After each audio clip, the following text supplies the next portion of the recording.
Good evening, everyone. I'm Nardo Manaloto. I am one of the co-directors of the newly launched FI Quantum and Photonics Accelerator. Most of you already know that FI is the world's largest pre-seed startup accelerator. So for the last 8 years, they have helped over 6,000 startups spanning 200 cities and also the largest mentor network in the world with over 25,000 mentors. So if you are a deep tech founder looking to join the largest startup network in the world to help you launch, fund, and scale your company, we have open applications for the FI Quantum and Photonics Accelerator. So please go to fi.co/apply/quantum to learn more. Additionally, I am also the managing partner of Qubits Ventures, which is a VC firm that invests in pre-seed quantum and photonics startups. You can learn more about Qubits Ventures by going to our website, qubitsventures.com. It is an honor for me to host today's incredible event featuring several luminaries in the quantum and AI industry and ecosystem. Our panelists for today are Denise Ruffner, André König, Todd Terrazas, and Doug Finke. So how are you guys doing tonight? Doing great. Excellent. I see I'm not the only person from Miami calling in from South Beach. Hi, Antonia. Oh, great. Okay, great. So, well, before we get started, I just want to talk about the agenda for today. So first thing we're doing is just doing speaker introductions primarily here. Then we'll do about 30 minutes of a roundtable panel discussion. Then we'll move into audience Q&A. That's going to be an interesting part of this. So I suggest if you have questions during the roundtable panel discussion, go ahead and put them in the chat. And after that, we'll basically wrap up. All right, so that's the agenda for today. So what I'm going to do now is basically hand over the introductions to our speakers, and I will call upon each one of them so they could introduce themselves in greater detail, what they represent and which company they're from. So let me start it off with Denise. Sure, thank you, Nardo. Hi, everyone.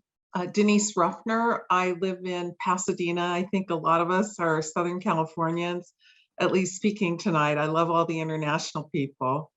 I've been in quantum for a while, starting out at IBM Quantum, where I started the startup program and the ambassador program and did all sorts of great things around sales strategy. Moved on to Cambridge Quantum Computing as chief business officer, and then moved to INQ as VP of business development. And I'm currently chief business officer at Atom Computing, a neutral atom company based in Berkeley that I'm very excited to be part of. Thanks for being here, Denise. Okay, let's go with Doug. Thank you, Nardo. And I'm very happy to be here and speaking with everybody. My name is Doug Finke. I am the founder and managing editor of the Quantum Computing Report, which is one of the leading websites that reports on providing news and analysis about what's happening in the quantum industry. If you are interested in finding out more, you can go to our homepage at quantumcomputingreport.com, and Quantum Computing Report is all one word. So I've been doing this since late 2015, and I've been the first one and have been following the quantum industry ever since, and it's been quite a ride. Thanks, Doug. Andre? Thank you, Nardo, and hello again from South Beach. The sun set over the beach already, so no distractions for me. My background is as a management consultant, and I studied economics, which took up 15 years of the first half of my life and career before getting into startups with an artificial intelligence venture that I started when IBM Watson came to market. Then we did a small little accelerator in New York City for the German government. Can't compete with the Founder Institute, but I think now we had about 500 companies and did a bunch of mentoring. And for the last 4 years, 3.5, 4 years, I've been in quantum with really two ventures, similar to Doug in the business intelligence realm, providing data analysis, insights, and expertise, and OneQuantum, which is the largest global quantum community in quantum computing that Denise helped start as well with the Women in Quantum chapter a couple of years ago now. Great. Thanks, Andre. Last but not least, Todd Terrazas. Hey, great to be here. So yeah, born and raised Los Angeles, actually grew up in Pasadena as well. My background is actually very different than probably most on this call. I'm a guy who went to film school at USC, worked in production for a while, and then decided to go into the tech world. And so built a tech company that was focusing on chatbots, which then led me into building a community around chatbots that then rebranded to what it is today, the AI community. And what we're really focusing on here is advancing AI literacy programs in the greater Los Angeles area, and then also developing collaborative innovations with stakeholders like LA County, different health systems, and other corporate partners to help advance, blue sky thinking when it comes to how AI can actually solve big systemic problems here in Los Angeles that then can be replicated across the world. So I am very much a nerd herder and not an expert in AI, but keep a pretty cool, smart group of friends around me. And so glad to be here and can't wait for the discussion.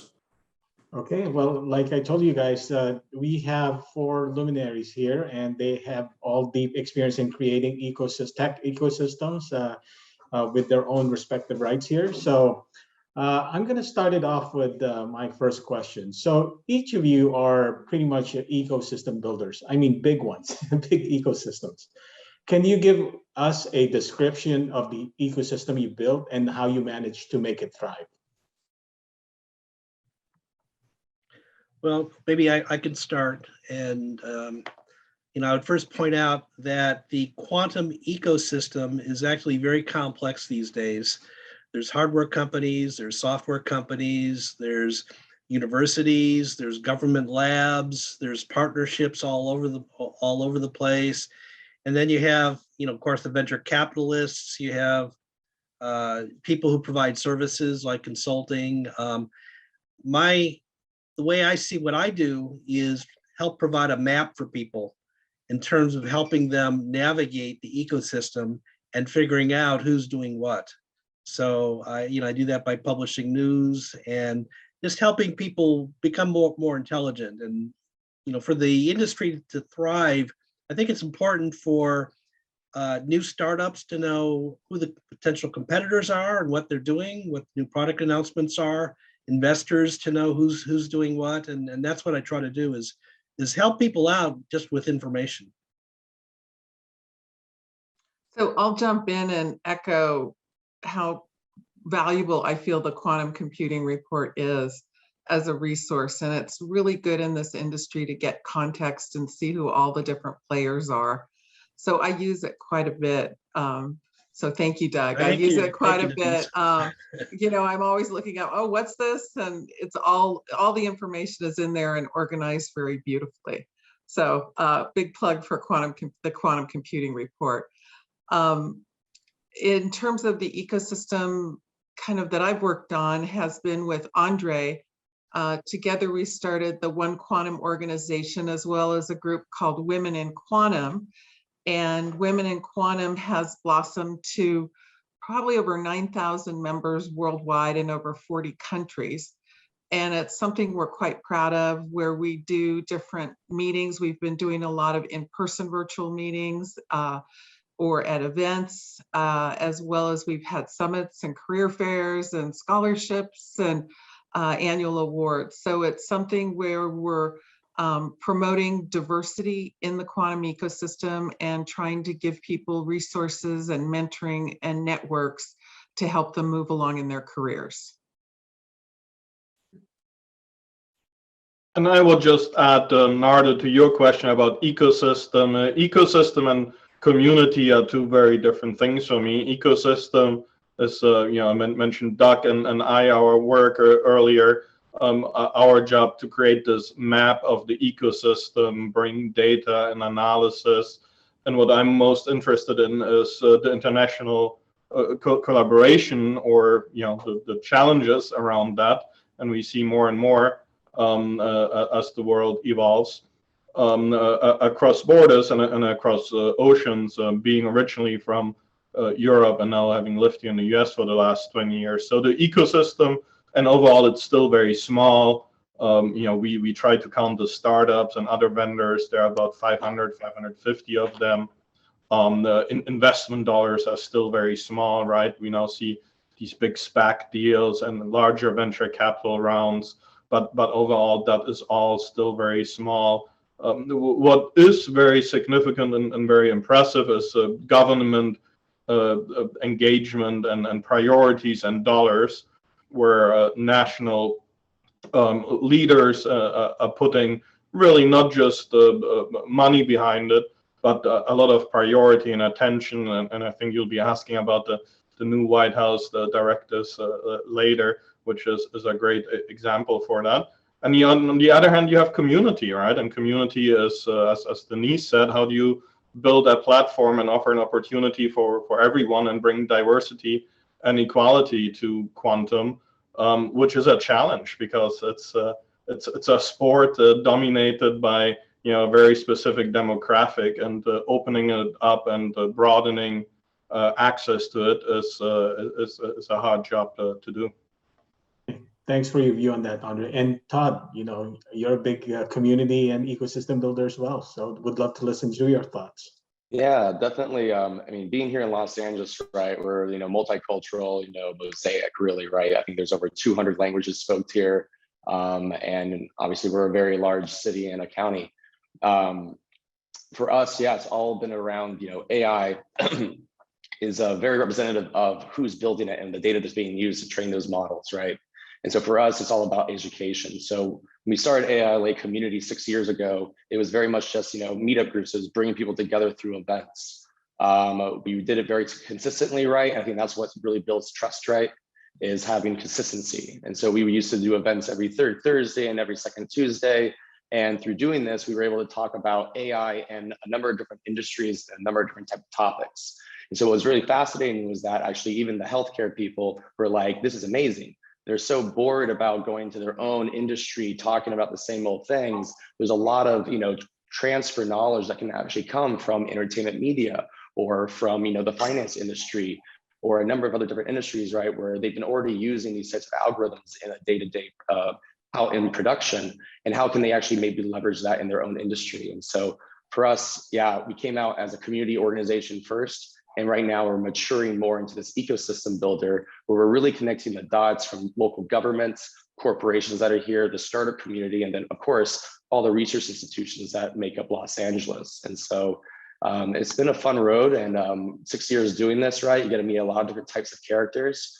But what really makes us keep on going is the fact that we're not just focusing on one industry, that we really do cover a breadth of different types of topics throughout the year. Okay, thanks for that, Todd. And there's a reason why I got you last to say some stuff, right? Because the AI ecosystem and community has been maturing quite a bit, right? It has matured and really taken grasp in all different industries. And I think, that took a significant amount of time. I think around maybe 5 to 10 years, right? Maybe even more. So hopefully we get to see quantum mature in that space as well, and thrive from a community and ecosystem that connects all of these interesting groups together.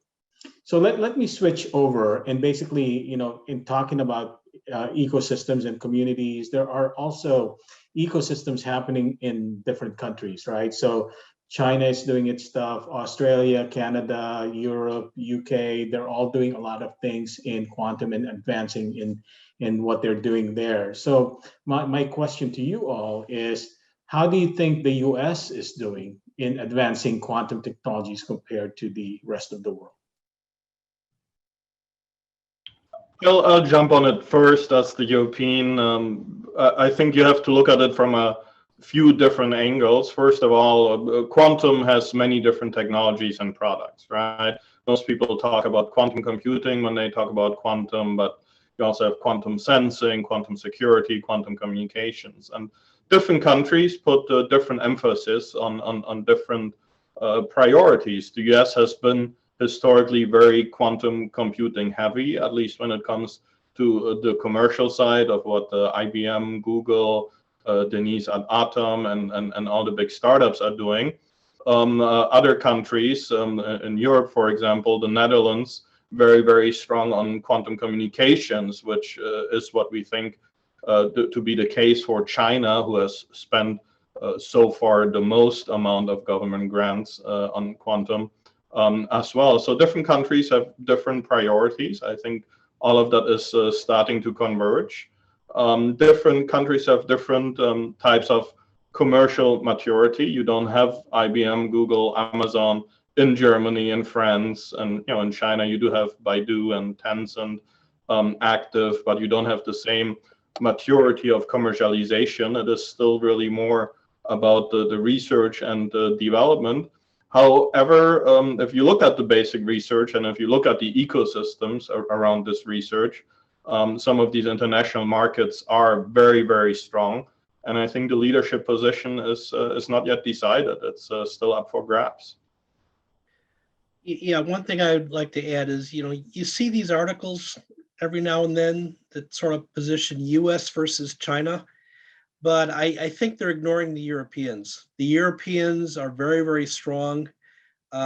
Each country has its own program, and then the European Union has a program overall. And it turns out that in terms of government level investments, the Europeans are greater than the US by quite a bit, and the Chinese are even much more spending the money. But I think the area where the US probably is best positioned or has an advantage, US companies seem to do a better job of taking something from research to commercialization. As André was saying, you have major US companies like IBM, Google, Amazon, Microsoft, and what the US companies are doing is they are leveraging their strong position in things like cloud computing and classical computing. And I think that's going to really help US efforts in quantum computing. So, just don't look at the absolute dollars that are being spent, but, look at what people are actually doing. And the US is still, pretty strong based on the fact that we can commercialize stuff pretty, faster than others. One thing I also want to add is we're seeing a lot more education programs being developed in the US. For example, UCLA now has a master's in quantum science program.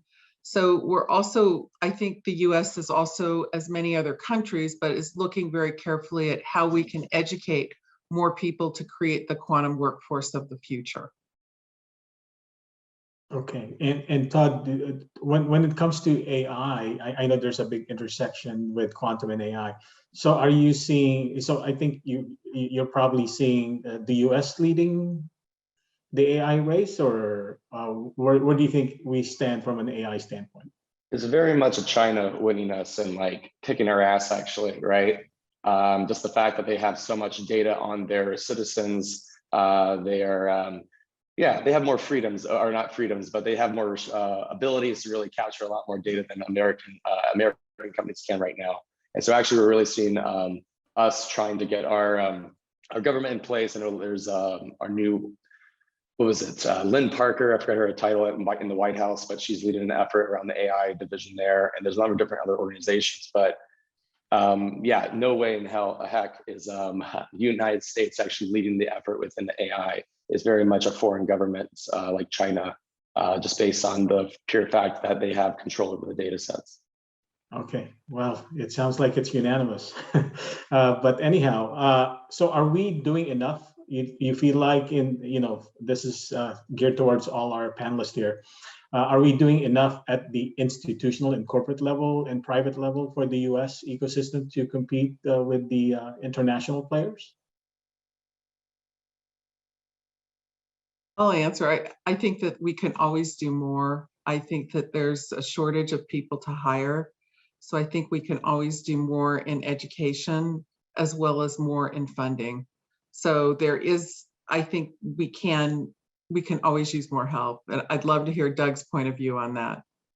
Well, one thing I tell people is I think the bottleneck in terms of how fast the quantum industry can grow is the workforce. You had mentioned it just a second ago. That is really, really critical. And just about every single company in the industry is crying for qualified people who can work in the industry. So, the one area that, when I talk to people about what they'd like to do to help improve the workforce is perhaps being a little bit more flexible in terms of immigration. The semiconductor industry and the computer industry, they really thrived over the past 50 years because we were able to recruit some very, very strong immigrants, guys like Andy Grove, for example, or other people. And, there is some concern that perhaps our immigration programs are perhaps making it a little bit more difficult to recruit qualified engineers. And that would be one area that I think, people should look at improving. Okay, great. So, now, I think Andre mentioned this. Let me talk about President Biden. He came up with two presidential directives recently to advance quantum technologies. So, what are the areas where quantum will have the highest potential impact, do you think? Well, based according to what he said on his directives. Well, based on his directive, I think there are four main points. The first one is that they want to remain the global leader in the technology development of quantum information, and we were questioning that a little bit on this panel, I guess. So that's a point that will require a lot of work. Then it is what Doug also reinforced, this collaboration, not just between the government and the private sector, but really enabling the private sector, which is one of the traditional strongholds of the US when it comes to new technologies. Then, and as a really tiny little investor and being involved in investment, it's about how do you protect the technology without really shutting out the world. And there's this new CFIUS Act, the Committee on Foreign Investments in the US, which protects deep technology investments and real estate investments by foreign capital investors in the US, but with an eye on making it possible. And lastly, fourth point is the threat of quantum computing specifically to our current encryption protocols. And that is something that is going to come to an end in the next few weeks with an announcement by the National Institute of Standards and Technology. But those are kind of the axes that those directives from the White House are directed at. Yeah, well, one thing I'd like to add is, of perhaps one of the very few bipartisan issues we have in Washington is very strong support from both sides of the aisle on having a very strong quantum technology in the United States. There've been bills that have been passed and proposed by both Democrats and Republicans. And, the original was called the Quantum Initiative Act, was actually passed in December 2018. And at that time, one of the things that it called for was to set up a National Quantum Initiative Act Advisory Committee, which would have distinguished scientists who would advise the government on where they should make their investments, where they should make their grants. And that was actually set up in 2019. So I found, the first of President Biden's executive orders a little bit interesting because this advisory committee was already set up, but it was reporting to the Department of Energy, the Secretary of Energy. And what he did is he moved it to report to the White House. I have no idea what that means, whether it's a political thing or whether it's just allows people in the White House to be a little bit closer to what's happening. But as far as I can tell, the fundamental charter has not changed. Is that the government, and the departments that give funding like the NSF and NIST and Department of Energy, they do have a strong advisory committee of recognized world experts on quantum technology to help them understand where to make the investments. The other one is interesting, though, was his directive on quantum encryption, making sure that the US agencies start working now to make their encryption and their communication protocols quantum resistant. And that's a very good move. As André was just saying, there's been a competition that's been going on for the past 3 years. It's been led by NIST to come up with new algorithms that replace RSA that's been used to encrypt data or keys that have been transmitted on the internet. And NIST is expected to announce at least the first stage or the first batch of finalists within the next few days.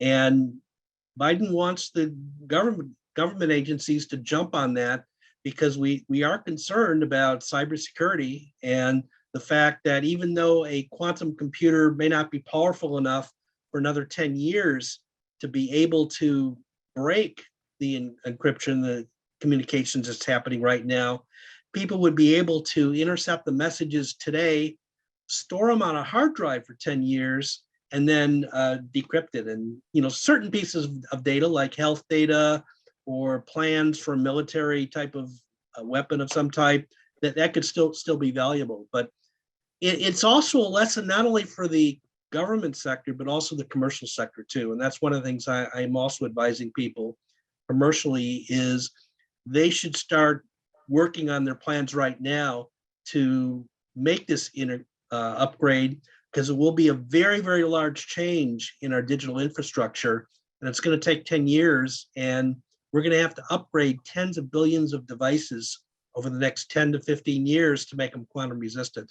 It's a big effort, and that's going to be, there could be some dollars there for companies that want to help people do that. Thanks, Doug. Okay, so we have 4 different kinds of perspective here. We have Doug, who is an industry analyst. We have Denise, who works for a lot of large quantum computing type organizations. André, who's an investor and also an industry analyst and expert. And we also have Todd, who came from the startup entrepreneur AI space. We have a lot of people here in the audience that are thinking about becoming a startup, right? So maybe they're looking at quantum and maybe looking at AI. So in your own perspectives, right? Where do you think quantum would be useful? What kind of technologies would be useful for quantum, and which industries should they focus in on and maybe look into?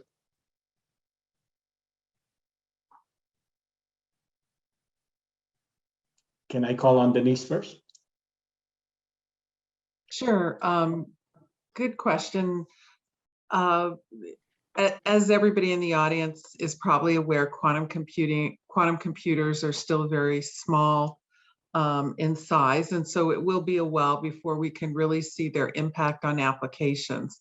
Now, there are other quantum modalities that André mentioned that may show some life and some business before quantum computing. So for example, quantum cryptography is going to become very topical as soon as NIST publishes standards.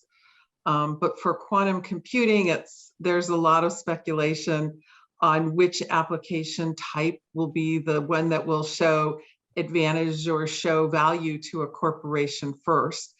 And that's really, in my mind, something based on opinion. There's no scientific evidence yet that the first area where we're going to see advantage is such and such. I do see a lot of work going on in materials. There's a lot of work going on in optimization and AI. And so we can just say there's a lot of areas of emphasis, and I think time will tell, and the creativity of the scientists who are doing the work, where we're going to see more examples of quantum advantage. Great. Todd, do you want to weigh in? I would hope to see more innovations within healthcare. But again, I haven't been digging as much into quantum computing as much as the advances of artificial intelligence in the fields. But personally, right, I care about our planet and I care about ourselves. And so hopefully there's a means for quantum computing to help solve some challenges we have with climate change and within some of the deadliest diseases that we are facing here in society. So looking to see how quantum computing could really impact humanity through healthcare. Does anyone actually on this panel, I'd like to ask, have any examples of where there have been some maybe pilots of quantum applications within healthcare? Maybe Doug, you know something? Yeah, there's several companies that are working on drug discovery for quantum. People have been applying AI, and the goal is to accelerate the time it takes to discover a new drug and find out its effectiveness. And the industry is sort of moving right now from what I call a trial and error. We may start with 10,000 or 100,000 compounds and just have to try them out to see what's happening, to simulating them and using a computer to find out the best candidates. So maybe you only have to do a drug trial on maybe 25 or 50 or just a handful of them.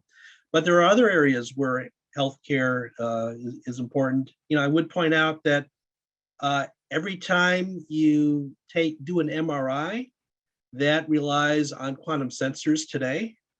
I'd also, one interesting thing is analysis of X-rays. There's some people who've been studying, you take an X-ray, which gives you basically a picture. And today you might need a very experienced oncologist to look at it and see if they can spot the cancer that's sitting in that X-ray just by looking at the white and dark spots. But people are looking at whether a quantum computer, using AI, could do that and do a better job. And I've seen some interesting results, and that might be another area where healthcare could be impacted by quantum. Okay. And André, do you have a perspective on it? Just to add that to me, these questions about use cases or where to get started are missing the point a little bit. If you are curious about quantum and willing to dedicate yourself and work hard, then I think you should. Denise pointed out this challenge of the quantum workforce earlier. We need all the talent possible, right? And there's a question by Horatio in the chat, who is a physicist for a long time. That is great, right? We need physicists, we need PhDs, and Horatio, yeah, you can help. Just network with us, network with the community.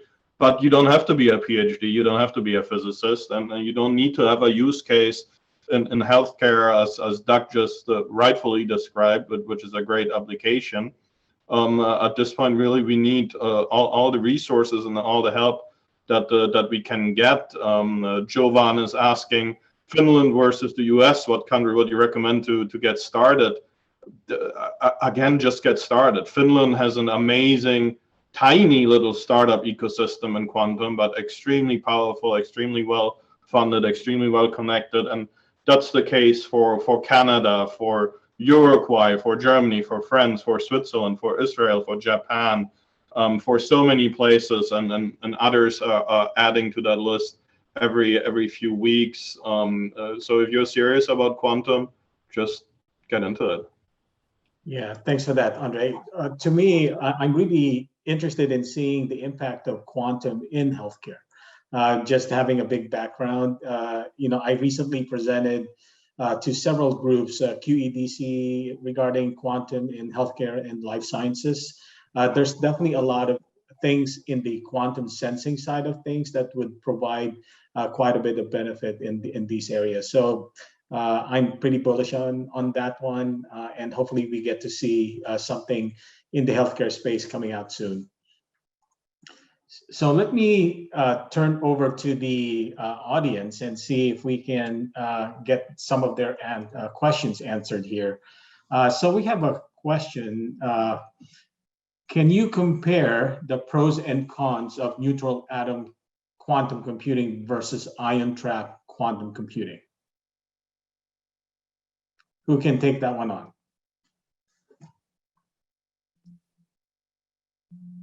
Well, if Denise will take on neutral atoms, I'll take on ion traps.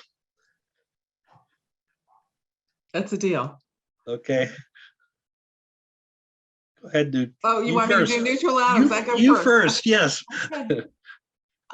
So neutral atoms is a really interesting emerging modality for quantum computing. There are 4 different neutral atom companies, and the computers are just getting on the market. And in neutral atom quantum computing, what you do is you heat up a rare earth element and you trap atoms in a chamber, and you can pin them in place using a laser and cool them down. And so you can use the lasers to create this array of atoms. And what's exciting about neutral atom quantum computing is atoms don't take up much space, and you can literally put hundreds, or recently there's been publications of 1,000 atoms in a trap. And so our group of companies, and particularly my company, Atom Computing, we believe that this is one technology that will scale very well over time. So we will be able to quickly add more and more qubits and move towards the holy grail of having a very strong quantum computer with hundreds or thousands of qubits that we can make very fault tolerant and therefore very useful. Okay. In ion traps, the biggest difference is that ion trap is a charged atom. It's, let's say, missing one electron or something like that. So you are able to control it electrically. You can move it around. You don't necessarily need lasers. You can move it around using electrical pulses. So ion traps have been around for longer. It's a more mature technology than neutral atoms. And there are 2 very strong companies.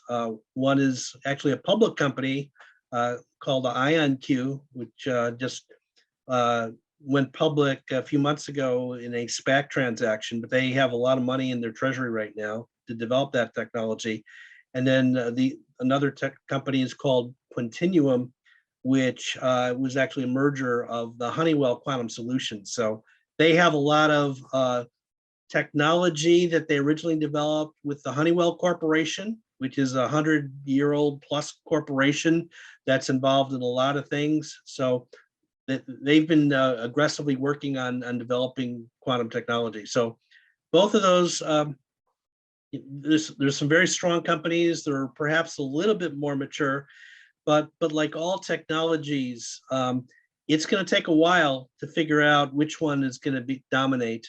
There's still a lot of unknowns. As André said, the machines are still pretty small, and the challenge right now is to scale them up, not only in terms of the number of qubits, but probably more important is scale up the quality of the qubits with things like gate fidelity or the accuracy of how well you can implement a gate level.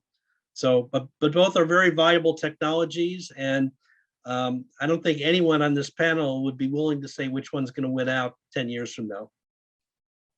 Okay, wow, very good explanation for both these technologies. Fantastic.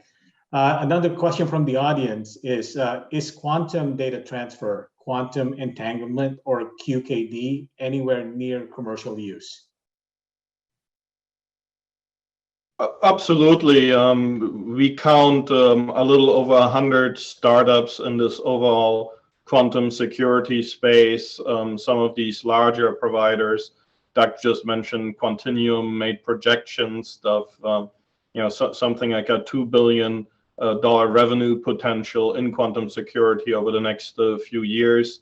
But generally, you have both QKD and PQC. So QKD being hardware solutions to replace classical keys with the quantum keys, as well as PQC, post-quantum cryptography.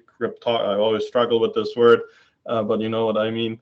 PQC algorithms to be able to roll out throughout security systems. And somebody asked about blockchain. Ready out there. You can get them in the cloud. You can get them from a dozen different startups and other large vendors.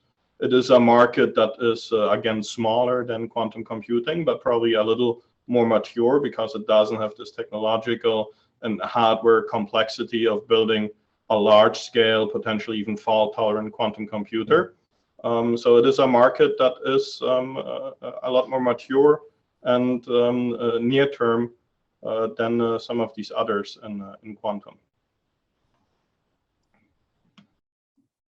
Anyone else want to weigh in? Yeah, I just want to point out that a commercial network was just, or demonstration was set up in London. It was set up by Toshiba, and I can't remember who their target customer is. I think it was one of the banks that is sending quantum encrypted keys across town or around London, the various branches there. So people are starting to implement networks now, and you will definitely, you can, if you want to set up your own, all you got to do is start issuing POs. And there's several companies like Toshiba and several of the other startups that would be happy to sell you gear to do that. Okay, great. Okay, another question. Comparing Finland and the USA, what country you would recommend to get funded by the government and private for an innovative quantum startup?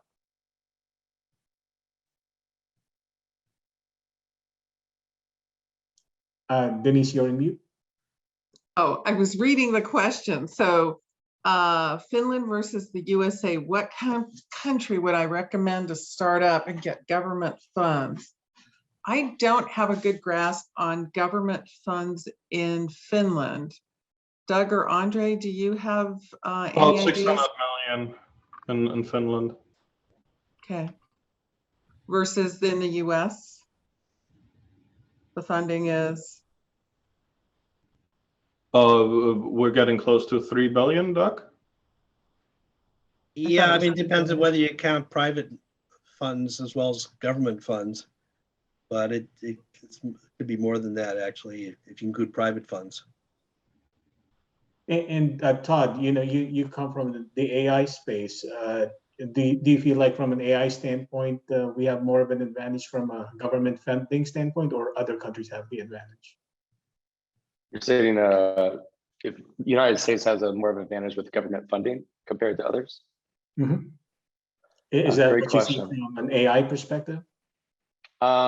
Great question about with the actual investments. I know right now in 2010, they created a task force called NAIR, and they're still going through the process of making these recommendations of like building out infrastructure for AI research, and also understanding different frameworks for helping protect our civil rights and privacy.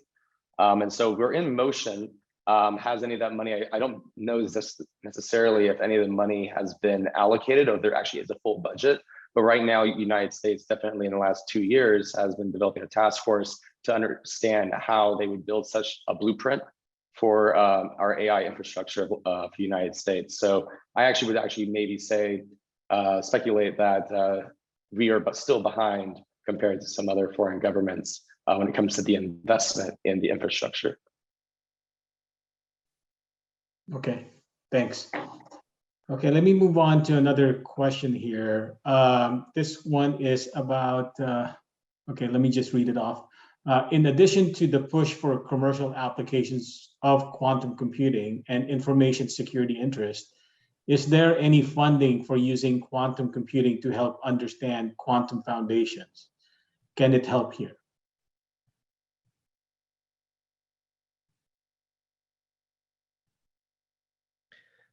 Yeah, Quantum. Go ahead. No, by quantum foundations, if you mean quantum mechanics, quantum physics itself, I don't know if that's the question. then absolutely, because to simulate quantum mechanics, we need a quantum computer that can run that simulation. So in that sense, absolutely, but not sure what is meant with quantum foundations. Yeah, Jeff. Yeah, I would take that as basic research in terms of fundamental quantum things. And there's definitely, if you look at several of the government programs, they are emphasizing that to look at that. Now, you won't get any money from the venture capitalists to do basic research. You know, they want things that can be commercialized, but the government has a longer time frame, and they definitely do grant programs that will study fundamental research that may not have a payoff for 10 or 20 years. Okay. Yeah, I'd like this next question. I'd like, I think we have a lot of quantum computing experts here. There are a very large number of platforms / qubits for doing quantum computing. Ideally, eliminating cryogenics is a key enabler for generating a commercial product. I am only aware of photonics-based quantum computing using optical waveguides for room temperature quantum computing. Are there other platforms where room temperature operation is inherent?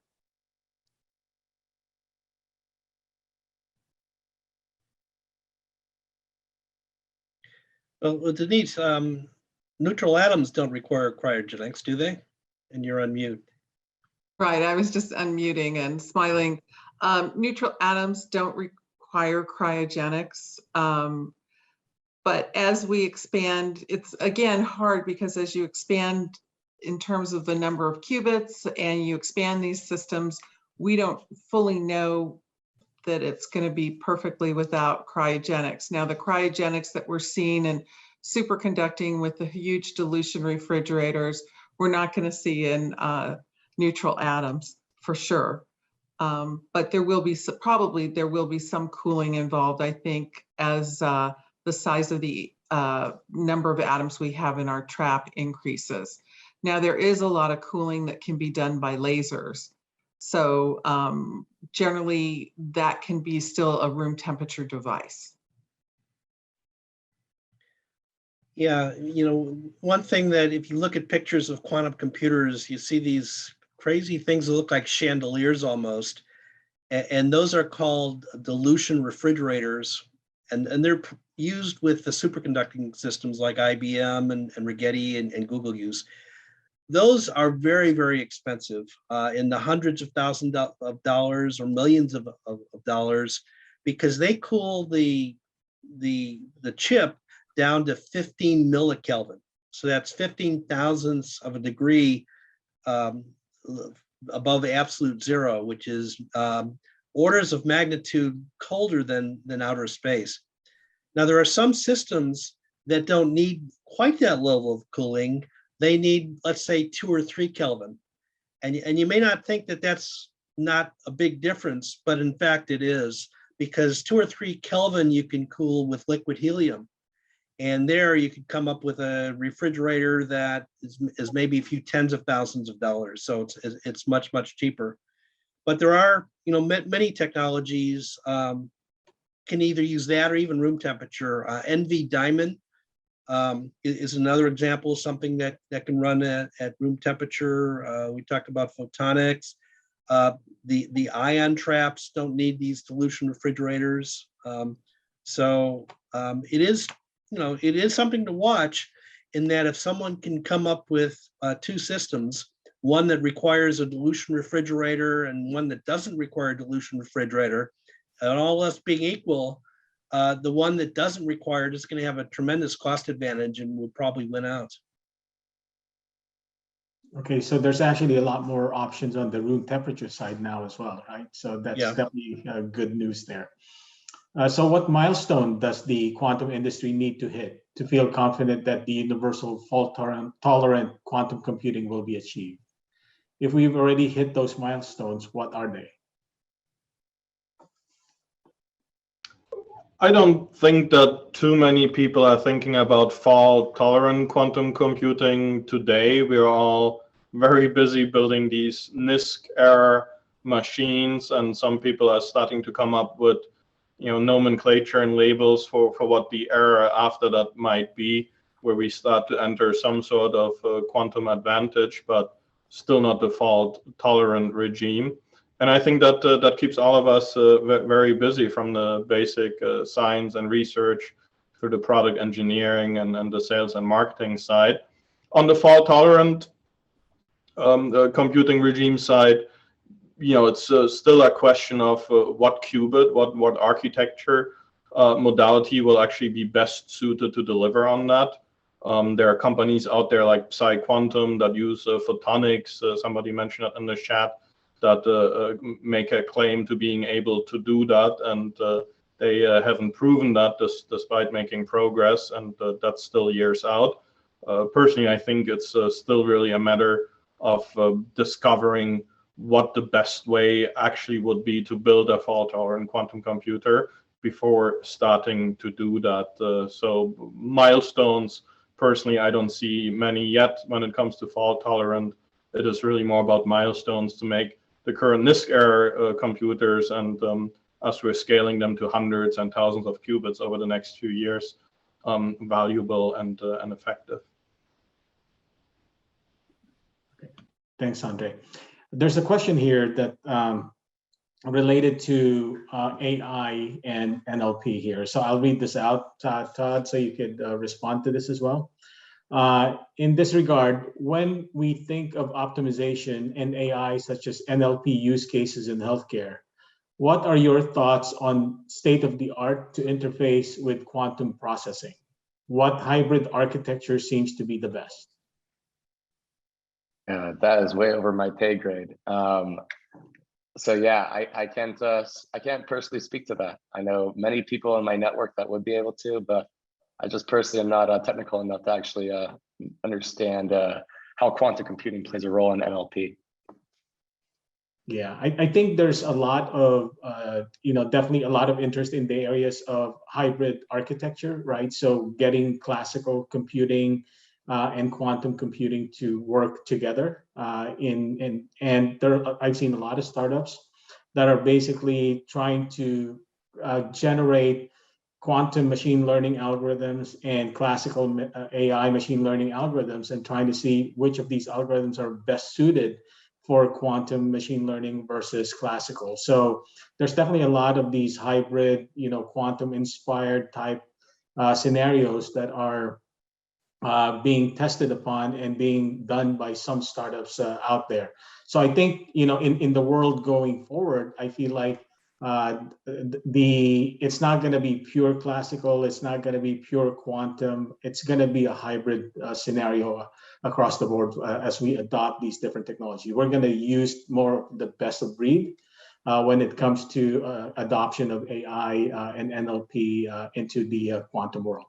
So it's more of a hybrid approach, definitely. Okay, and then there's this question that I like, and I think Doug would like too. Is there an updated source, website, wiki, database that you would recommend to keep always on top of the news related to quantum, from quantum basic science, quantum sensors, quantum applications, toolkits, information access to quantum computers freely, especially for quantum startups? Kind of like the holy grail of websites for the quantum world. What do you think that is, Doug? Well, yeah, I definitely would recommend the Quantum Computing Report. We do focus a little bit more on the commercial side of things in terms of new product announcements and news and investments and those types of things. But we do have links to various things that will provide you with some of the technical papers. For example,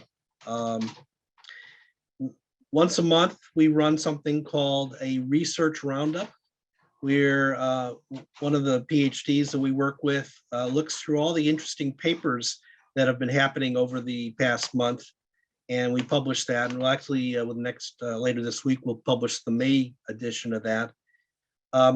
There's also, if you look in the, I believe it's the resources section, there is someone who publishes a directory of all the new archive articles that have been published. So if you want technical stuff, that would be a good place also. Andre, do you guys have, and Denise, do you guys have a favorite resource that you normally go to, like a favorite website? All I read is the Quantum Computing Report. Of course. Denise? I'm trying to figure out the website, but there is a website, an archive website that Dave Bacon made that takes the top rated archive papers in quantum computing. So you can always pull up the website and find it. So I'll find the link to that and put it in the chat.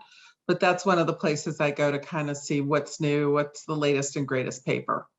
Okay, thanks. So it's 6:57, so I'll take one more question and then we'll go through a wrap up, okay? So we have a question from Sahar. What would be the first few steps that a new graduate PhD in quantum field can do to be part of the quantum movement, like joining a startup or starting one or any other suggestions?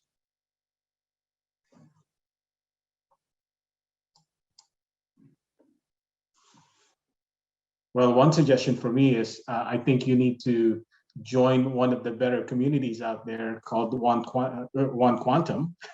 So for you to be part of a community, you definitely need to join one. So the other one is if you are looking into joining a startup, I think you need to kind of know whether you're the risk-bearing type of person versus not. Going through a startup is something very hard to do. But if you are interested in learning, we definitely have the Founder Institute Quantum and Photonics Accelerator, specifically built for helping people like you get into the startup world. And I think really just networking. Quantum is growing a lot and getting more commercial, but it is still a community where really most everybody is really happy to volunteer their time and help. So just reaching out to Doug, Todd, Denise, myself, and attending other events and panels, doing the same has been one of the most effective ways I've seen in the past that works for folks. So don't be shy. Send us a message on LinkedIn, on Twitter, and we'll connect you with other people that we think can help.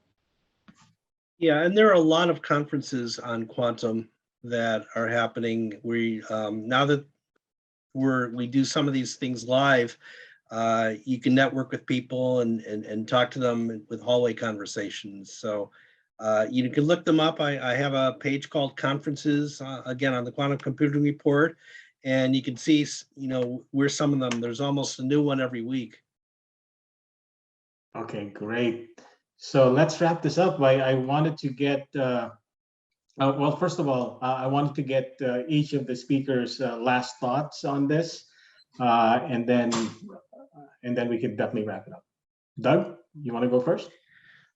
Yeah, one thing I tell people when I go to these things, I like to quote something called Amara's Law. It was sometimes quoted by Bill Gates, and what some guy said about new technology several decades ago is that when a new technology comes about, people tend to overestimate its impact in the short term, and they underestimate its impact over the long term. So the thing, people should walk away with to understand that this is a long marathon that we're in with quantum. It's going to take decades for it to really reach its full fruition. And, you see a lot of gee whiz articles in the popular press that you might think that quantum is going to change the world within the next, 2 to 4 years.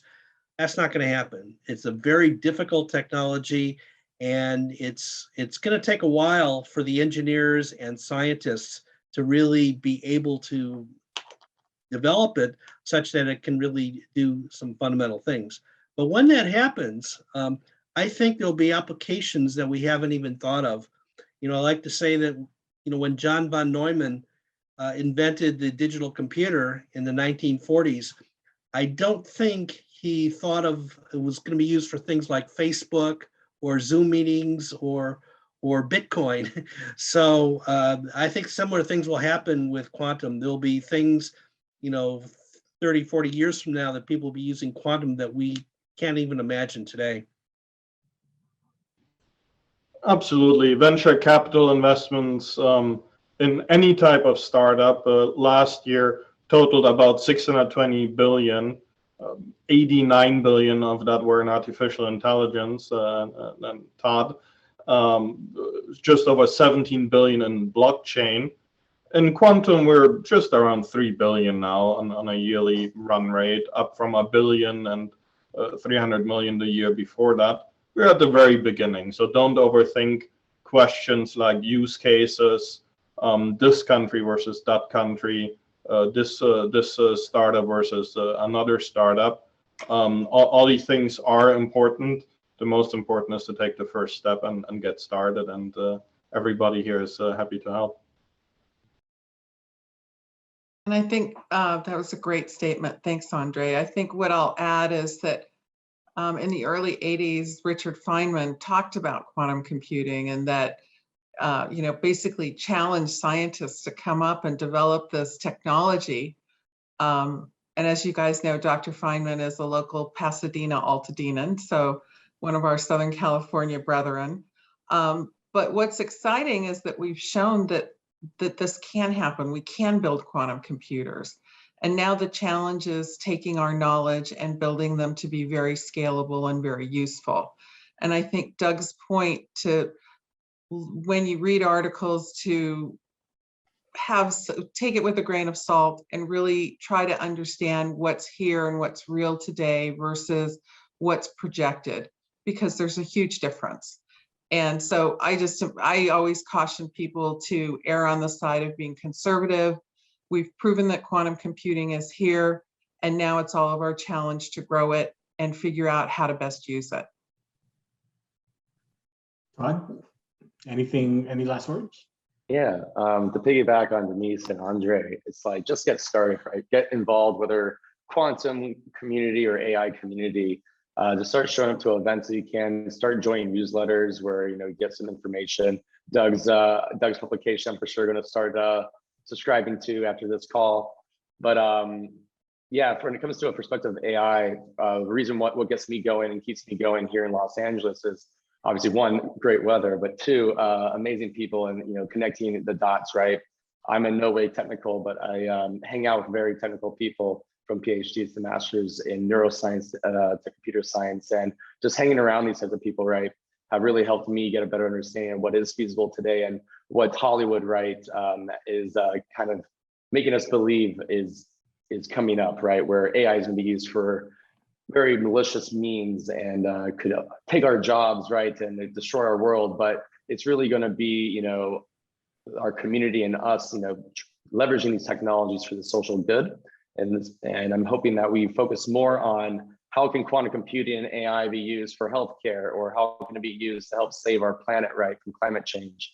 And hopefully we're not just really going down the rabbit hole of how can this be used in financial markets. And so I guess that's my final word is hopefully we're using these technologies for good and not just for capitalist gain. Yeah, good thing there, Todd. Thanks for that. So I just want to thank our panel here. Thank you, Denise from Atom Computing, for sharing your knowledge and insights. Doug, as always, thank you for your vast knowledge of the industry. QuantumComputingReport.com. And André, and your in terms of your different perspectives from an investor standpoint, industry, and community perspective. Thanks for that. And Todd, for your angle on the AI piece and the technology for good aspect, and not just for financial gains. Definitely appreciate that. So just wanted to call some people in the audience here are potentially budding startups. So if you are a deep tech founder, you want to join the largest startup network that we have in the world to launch your fund and scale your company, we have open applications for the FI Quantum Photonics Accelerator. The website for that is fi.co/apply/quantum. And we have our application deadline is June 26th. So that is just around the corner. So make sure you take a look at that website. And then finally, next week, we are hosting a Founder Institute quantum funding event on June 7 at 6 p.m. So please go ahead and sign up for that as well. And we will be posting the link on the chat. All right, thank you so much, folks. I hope you found this enlightening and you learned something. And just take the advice of our panelists. Go out there, do something, connect with people, and make something happen. Thank you so much.